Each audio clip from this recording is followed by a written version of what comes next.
drones. Ejection. Sustained. There was one guy.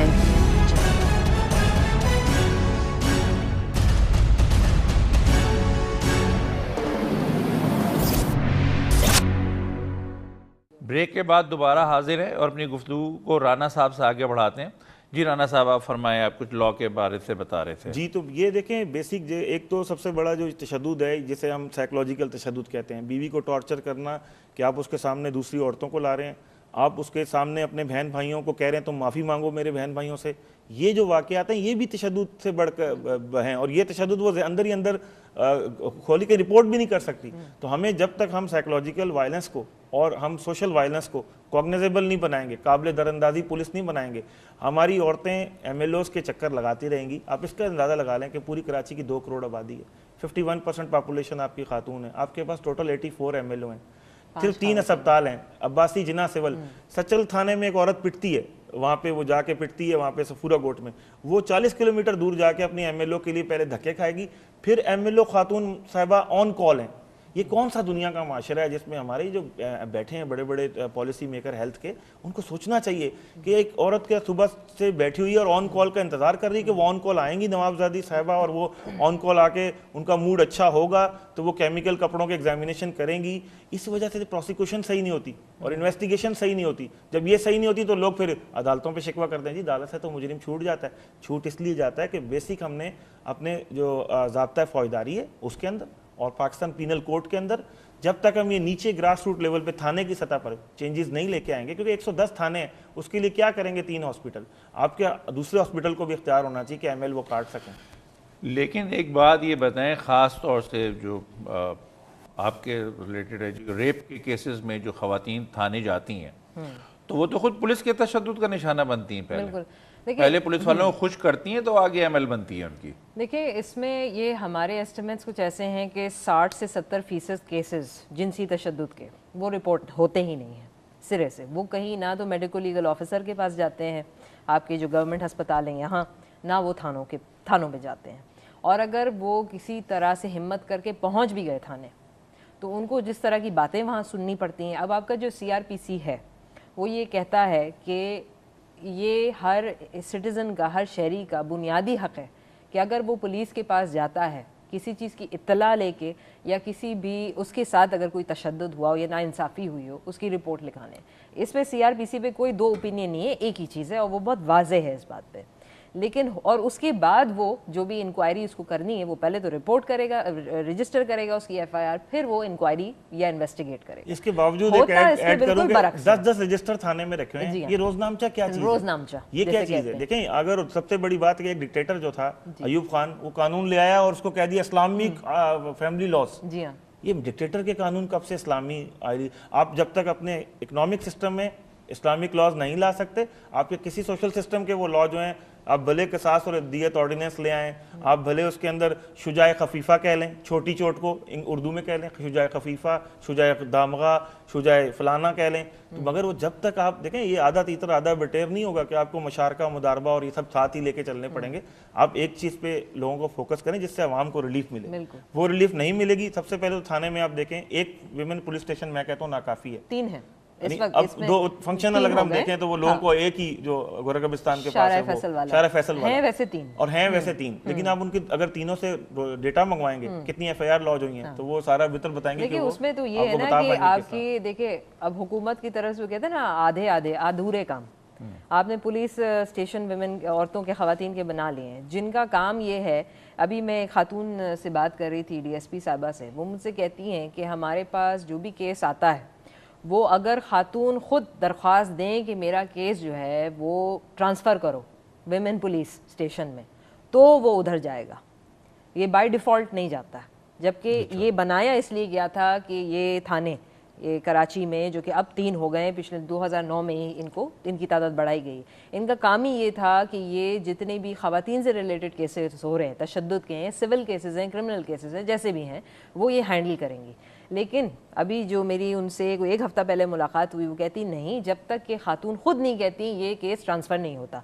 और इनकी जहाँ भी उनके साथ वो हादसा या जो भी कुछ उनके साथ हुआ है, उस जुरिस्डिक्शन में जो थाना आ रहा है ये वहीं जाएगी और उसका वास्ता उन्हीं मर्द जो आपके पुलिस ऑफिसर्स बैठे हैं उन्हीं से पड़ेगा। अच्छा, ऐसा भी होता है कि सम टाइम आपने एक FIR कटाई और वो चालान भी बन गया और चालान बन के कोर्ट में भी पेश हो गया, फिर उसके बाद पुलिस इंक्वायरी से वो जो रिपोर्ट मांगी जाती है तो वो एक रिपोर्ट बना के देते हैं कि जी ये खातून के जो हमने इन्वेस्टिगेशन की है इन्होंने फेक FIR कटाई थी और ये तो खुद ही मतलब पुलिस उल्टा आप पे मुद्दई बन जाती है। पुलिस जो है उसका ऐसा होता है कि देखें कॉग्निजेंस, एक जो इन्होंने अभी राणा साहब ने मेंशन किया, कॉग्निजेंस के 2-3 क्राइटेरिया हैं। जब मतलब कि कॉग्निजेंस से मुराद ये कि अगर कोई खातून या कोई भी शख्स जाता है किसी थाने और कोई रिपोर्ट कराता है कि मेरे साथ या मेरे किसी जानने वाले के साथ ऐसा हुआ, आप रिपोर्ट दर्ज करें, तो उसमें कुछ चीज़ें हैं जो कि थाने वाले देखते हैं कि भाई ये हमारे इलाके में आ रहा है कि नहीं, हमारे थाने के इलाके में आ रहा है कि नहीं,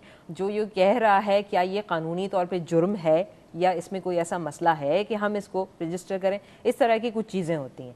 अब उसमें जब ये जब वो FIR अगर उन्होंने काट ली, बिल फ़र्ज़ उन्होंने काट ली, अगर उन्होंने एहसान किया आपके ऊपर, तो फिर जब वो इन्वेस्टिगेशन पे जाते हैं और वो जो भी चीज़ें देखते हैं उनके सामने नज़र जो उनको आती हैं वो भी अक्सर बायस्ड होता है, क्योंकि वो एक नुक्ते से इसी लाइन में देख रहे होते हैं, आगे पीछे उनको कोई नज़र नहीं आता।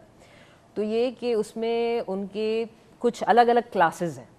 CRPC जो है आपका, जो कि क्रिमिनल प्रोसीजर कोड है, वो बताता है कि ABCD जो भी क्लासेस हैं कि जनाब ये फॉर एग्ज़ाम्पल क्लास A जो है वो कहता है कि नहीं जी ऐसा कुछ हुआ ही नहीं है, क्लास B ये कहता है नहीं जी ये एग्जैजुरेटेड है, ये बढ़ा चढ़ा के बात की गई है, क्लास C ऐसा कहता है नहीं जी झूठा, बिल्कुल ही बेबुनियाद इल्ज़ाम है।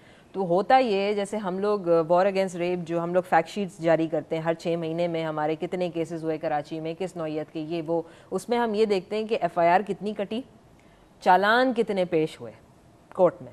उसमें हम देखते हैं कि जितनी FIR कटी हैं उसके आधे जो हैं चालान भी पेश नहीं हुए कोर्ट में।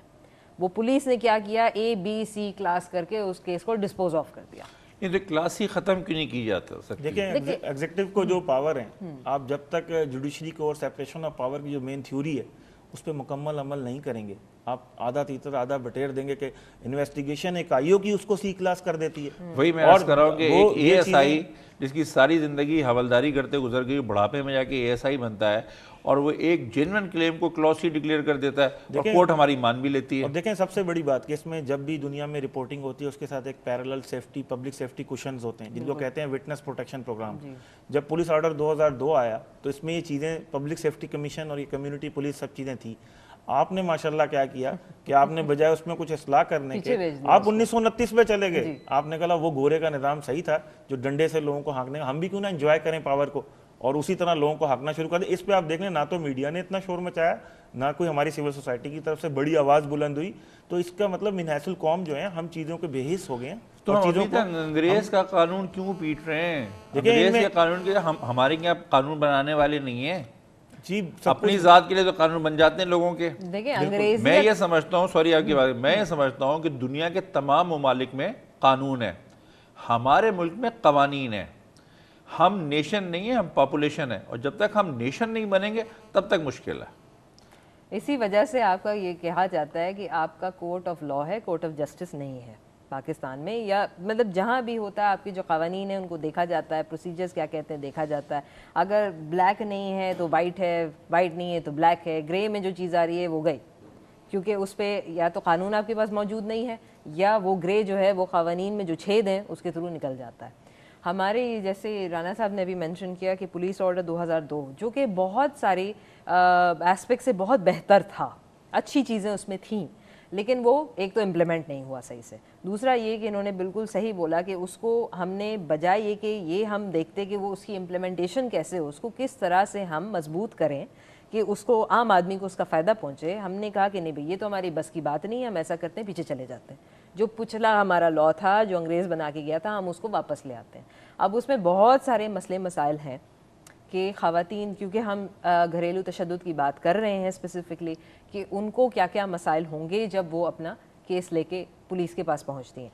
लेकिन इसमें यह भी है कि क्योंकि डोमेस्टिक वायलेंस के ऊपर, घरेलू तशद्दुद के ऊपर कानून साजी हो रही है, तो और जिसमें कि ये भी बता दूं कि घरेलू तशद्दुद को बड़े अच्छे तरीके से डिफ़ाइन किया गया है। उसमें ये तक है कि अगर कोई आदमी, शौहर या कोई भी घर का फ़र्द, उसमें ज़रूरी नहीं, ये अजम्पशन नहीं है कि वो शौहर ही होगा, वो कोई भी हो सकता है, वो अगर किसी खातून को या किसी भी और शख्स को करके ये एहसास दिलाता है कि वो किसी भी वजह से वो प्यार के लायक नहीं है या वो कमतर इंसान है, वो भी एक तशद्दुद की सूरत है। तो इस पे कानून साजी फ़िलहाल हो रही है, जिसमें एक बहुत इंपॉर्टेंट चीज़ ये की जा रही है कि जैसे विमेन प्रोटेक्शन एक्ट 2006 में ख़वातीन को ये एक फैसिलिटी दे दी गई थी एक तरह से कि आपको पुलिस के पास जाने की ज़रूरत नहीं है, आप डायरेक्ट जाके कोर्ट में मजिस्ट्रेट के पास अपना बयान रिकॉर्ड करा सकते हैं। मजिस्ट्रेट बेशक पुलिस को कहेगा कि इन्वेस्टिगेट करो, अपनी रिपोर्ट दो, लेकिन आप जो है खातून के लिए आसानी कर रहे हैं। एक इंस्ट्रूमेंट के चेंज करने थे, आपकी जेलों में जो भरी हुई पॉपुलेशन थी वो रिड्यूस हुई, और ये रिजल्ट जो पूरी वार अगेंस्ट रेप की और सारी सिविल सोसाइटी की स्ट्रगल थी, वो लोगों ने, आप भी जाके अगर वुमेन प्रिजन देखें या चिल्ड्रन प्रिजन देखें तो 2001 में वहाँ जो बच्चे और वो थे तकरीबन 900 से ज़्यादा, अभी 100-150 लोग हैं। तो ये चीज़ें देखें, अगर करना चाहें, विल पावर की फुकदान है। हमारे यहाँ अगर करना चाहता है तो वज़ीर आज़म बाहर से आता है, उसका ID कार्ड आधे घंटे में बनता है, उसका सब चीज़ें बनती हैं, उसका डेटा भी बन जाता है। अगर जो आपने देख लिया जो केसेस आजकल रिपोर्ट हो रहे हैं, 18 करोड़ आवाम के लिए जहन लोगों का ये बन गया कि 18 करोड़ कैमरे चाहिए, क्योंकि खुदा का खौफ नहीं है, कैमरे का थोड़ा लोग खौफ की वजह से उस केस को हाई प्रोफाइल बनाए थे। नाज़रीन, यहाँ पे हमें 18 करोड़ कैमरे चाहिए या 18 करोड़ आवाम के पीछे एक आदमी चाहिए, ये हम गुफ्तगू करेंगे एक ब्रेक के बाद। Please stay with us. Objection. There was one guy